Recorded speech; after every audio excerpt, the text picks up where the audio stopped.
Assalamualaikum warahmatullahi wabarakatuh. Perkenalkan, nama saya Briges Asa Pratama dengan NPM 1906382170. Di sini akan mempresentasikan laporan akhir dari program kerja praktik saya yang berjudul Pengaruh Komposisi Biocomposite Coating dalam Mengetahui Degradation Rate dan Drug Delivery pada Plat Magnesium. Pada kesempatan saya magang, untuk instansi yang saya tempati adalah Badan Riset dan Inovasi Nasional atau BRIN dengan departemennya yaitu Pusat Riset Metalurgi dan Material. Dan lokasinya itu ada pada kawasan Puspitek, Gedung 470, muncul Setu pada Kota Tangerang Selatan, Banten. Dan untuk periode magang saya sendiri, saya magang dari 17 Januari 2022 hingga 17 Februari 2022. Dengan pembimbing saya, Ibu Aprilia Eryani, SSI dan MSI. Dan PRMM sendiri di sini bertugas menyusun kebijakan teknis, rencana, dan program penelitian di bidang metalurgi dan material. Termasuk di dalamnya berupa pemantauan, evaluasi, dan pelaporan pelaksanaan penelitian di bidang metalurgi dan material. Di dalam PRMM sendiri terdapat beberapa kelompok penelitian, yaitu ada 4. Pertama, ada penelitian baja dan laterit, material biokompatibel, metalurgi ekstraksi, dan yang terakhir ada material energi. PRMM juga memberikan layanan kepada masyarakat seperti rekayasa metalurgi, training, workshop dan bimbingan, serta pengujian dan analisa laboratorium.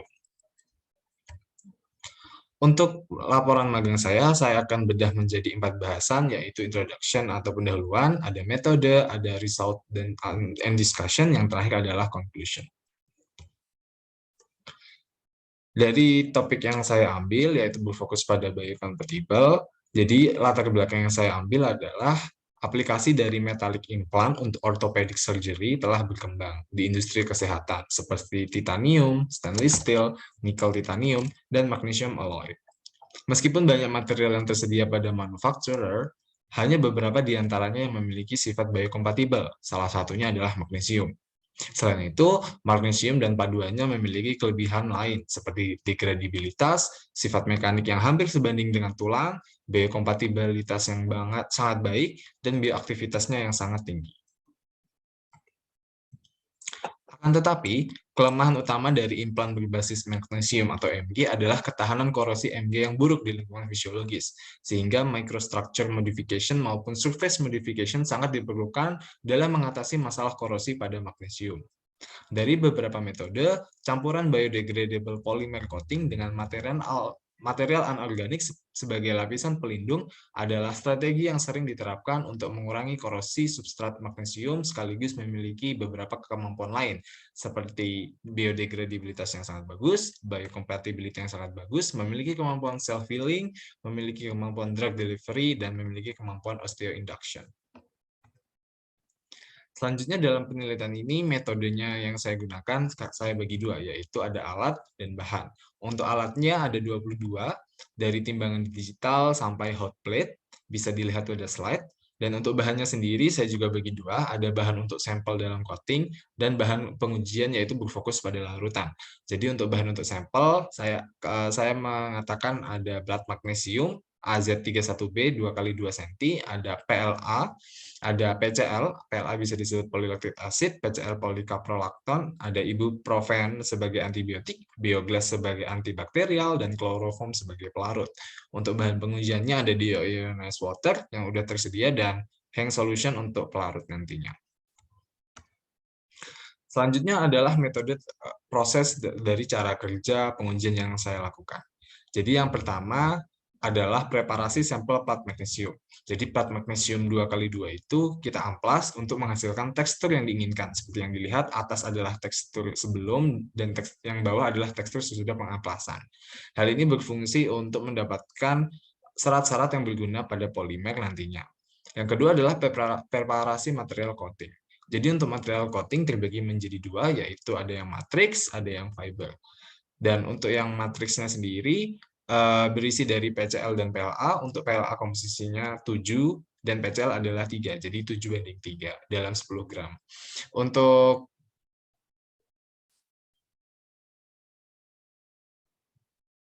fibernya sendiri ada bioglass, dari dermfaktor, dan yang antibiotiknya ada ibuprofen. Dan selanjutnya adalah proses pencampuran material coating. Jadi proses pencampuran material coating ini digunakan menggunakan shaker mill. Setelah menggunakan shaker mill diaduk secara merata. Setelah itu larutan diberi kloroform. Setelah itu, setelah larut, kita masuk ke dalam proses deep coating. Jadi ketika proses deep coating, sampel yang tadi itu dimasukkan ke dalam campuran PLA dan PCl tadi, sehingga didapatkan hasil pada nomor 3. Dan setelah mendapatkan hasil, kita melanjutkan ke preparasi larutan pengujian. Jadi larutan pengujiannya dibagi dua, ada hang solution untuk mendapatkan uji bioaktivitas, dan ada deionized water sebagai uji drug delivery. Yang terakhir adalah uji imersi untuk mendapatkan hasil yang diinginkan. Selanjutnya yaitu adalah proses di mana ini ada pasca imersi. Jadi setelah dilakukan uji imersi atau pencelupan, di mana di sini terdapat uji bioaktivitas, di mana pengujian ini menggunakan larutan hang solution, di mana komponen penyusunnya yaitu yang bagian A, yang bagian atas itu adalah PLA PCl 7:3 dengan bioglass banding ibuprofen 1:1 gram. Dan bagian B, PLA PCl 7:3 dan bioglassnya 2 gram. Dengan lamanya durasi imersi 12 jam, 120 jam, dan 288 jam. Berbeda dengan uji bioaktivitas, untuk uji drug delivery, pengujian ini menggunakan larutan deionized water, di mana komponen penyusun coating yang bagian C itu PLA banding PCl 7:3 dengan komposisi yang sama, bioglass banding ibuprofen 1:1, sedangkan yang bagian D, yang bagian bawah, PLA dan banding PCl 7:3, bioglassnya 2 gram. Untuk waktu pelamaan uji 24 jam, 168 jam, dan 328 jam, 312 jam. Sedangkan yang bagian kanan adalah coating ketika belum dilakukan imersi. Ini adalah hasil dari pengukuran pH, bisa dilihat di tabel berikut. Dan ini adalah diagram perbandingan hasil pengukuran pH setelah dilakukan uji imersi terhadap beberapa perjalanan sampel pada beberapa pengujian. Bisa dilihat yang kiri adalah pengujian bioaktivitas menggunakan larutan hang solution, dan yang kanan menggunakan deionized water. Selanjutnya adalah pengukuran massa yang menyeluruh. Jadi ketika pengujian dilakukan sebelum pasca imersi, kita timbang dulu berat coating dan berat plat magnesium. Setelah pengujian dilakukan pengukuran berat coating yang terdegradasi, sehingga dihasilkan massa coating yang terdegradasi seperti pada tabel berikut.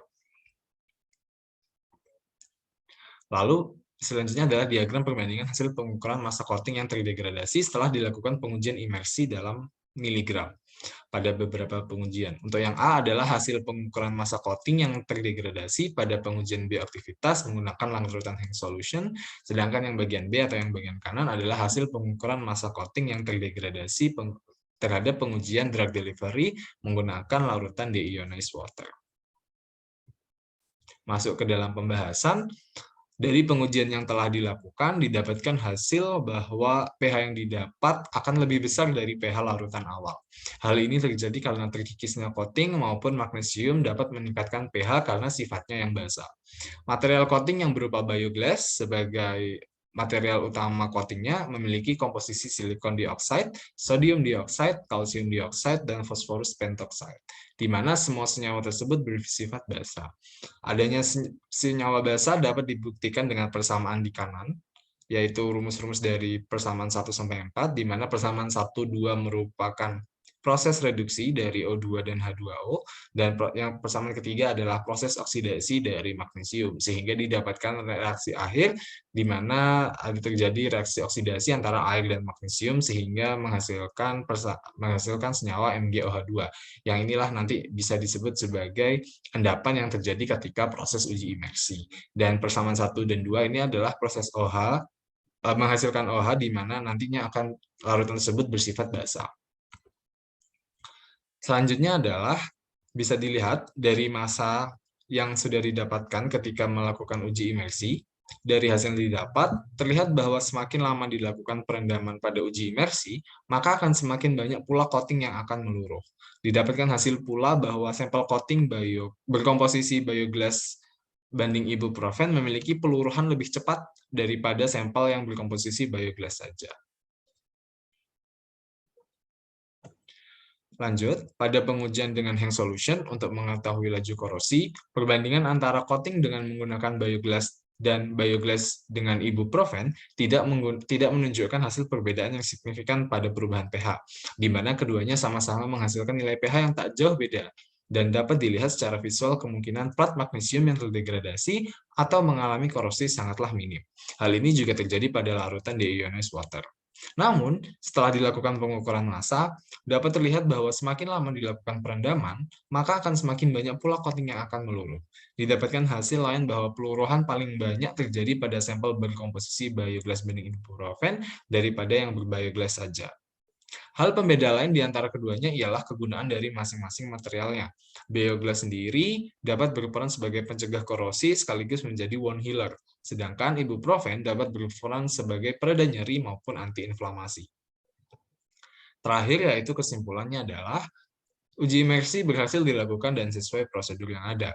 Pemberian coating dapat mempengaruhi pH larutan, di mana pH akan cenderung menjadi basah. Yang ketiga, semakin lama dilakukan uji imersi, maka semakin banyak coating yang meluruh. Selanjutnya, bioactive glass dapat berperan sebagai coating karena terbukti dalam menurunkan laju korosi sekaligus sifatnya sebagai wound healer. Adanya perbandingan bioglass dan bioglass banding ibuprofen pada coating tidak berpengaruh signifikan pada hasil pH yang didapat. Namun, berpengaruh pada peluruhan coating di mana hasil komposisi coating bioglass banding ibuprofen memiliki tingkat degradasi yang lebih cepat daripada komposisi bioglass.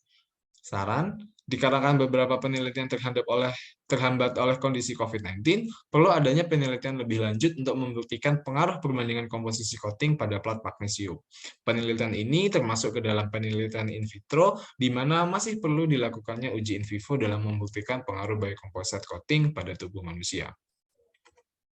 Berikut adalah referensi yang saya gunakan. Sekian presentasi dari laporan akhir kerja praktik saya, dan terima kasih.